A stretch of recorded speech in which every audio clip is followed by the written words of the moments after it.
Hello and welcome to the Jim Canada 427 project.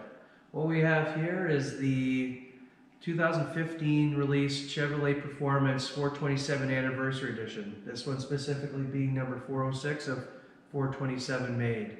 This is the 50th anniversary of the Mark IV Big Block that came out in 1965. That first came out in the Chevrolet Corvette. I'll put the specs of the motor on the screen, but when you look this motor up, various websites seem to have the specs wrong. But if you look at the actual PDF from Chevrolet Performance, the couple things that get mixed up is one is the compression ratio. It's actually 10:1. And the carburetor, some say they're 770, some say it's 880. It's actually 770, the Holly Street Avenger, I believe it's a Holly Avenger carburetor, although GM Performance has their own manufacturer part number, but it says Holly right on it. I'm sure they've done nothing with it. 1.7 roller rockers, and I think that was it. This one comes with a short water pump, but I'll be changing it to a long water pump, just because I'm going to be putting a March Performance Serpentine kit on the front. And their selection for the short water pumps aren't that great, or at least the ones that I want. So I figured I might as well put the long water pump on there and put on the March Performance kit that I want, which at this point in time I believe it's going to be the Ultra 2.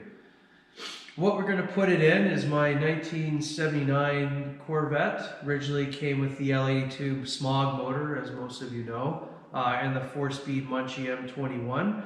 For now, we'll be running on the stock drivetrain and just have to go easy on it, and I'll deal with that later, just because this is not cheap stuff.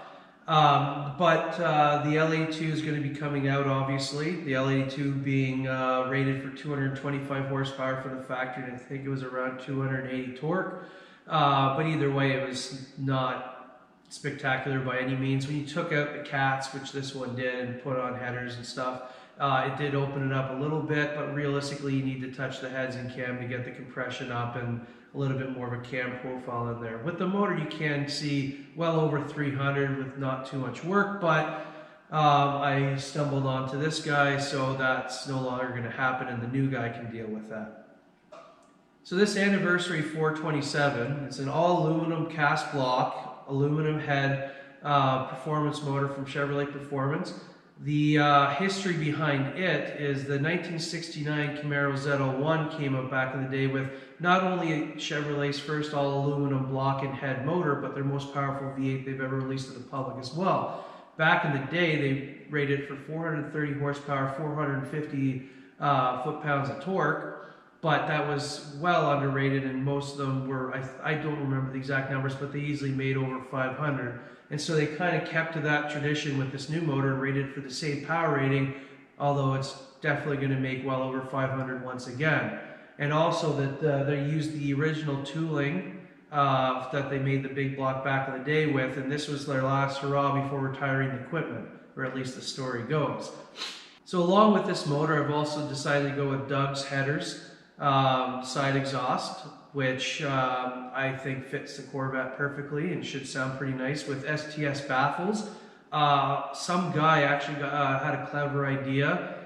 There's a center tube through the STS baffle that is blocked off, and some people cut or drill it out to add that extra opening for tubing for exhaust gases.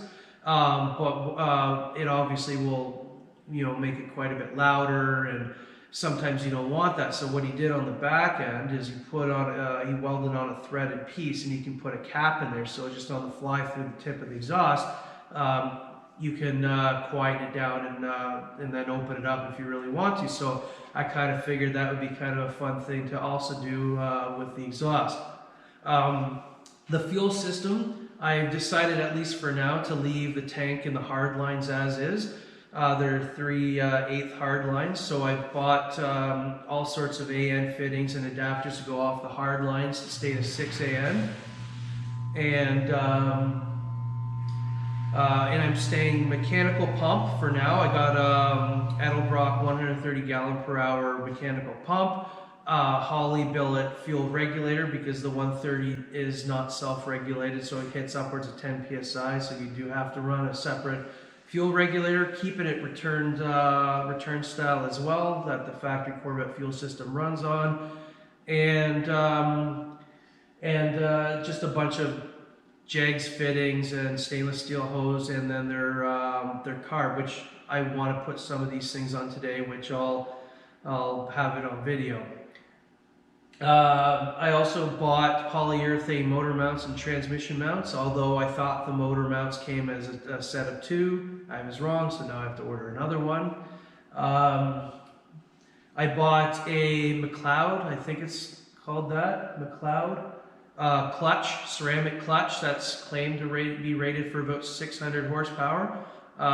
Single plate, so we'll see how that does. And then I also got a new billet steel flywheel, because since this is a one-piece main, I can't reuse the one in the Corvette, not that I really would want to anyways. So that's what I got for the clutch and flywheel. I also have ARP pressure plate bolts and flywheel bolts to put on there, and a few other goodies that I'll be getting later, mainly the March. I wanted to get the motor in before I ordered the front serpentine kit, just to make sure I'll have the clearance, because they have high top mounted and mid mounted. I want to go with the mid mount, but I'm not too sure if the shock towers are going to be in the way, or strut towers, sorry.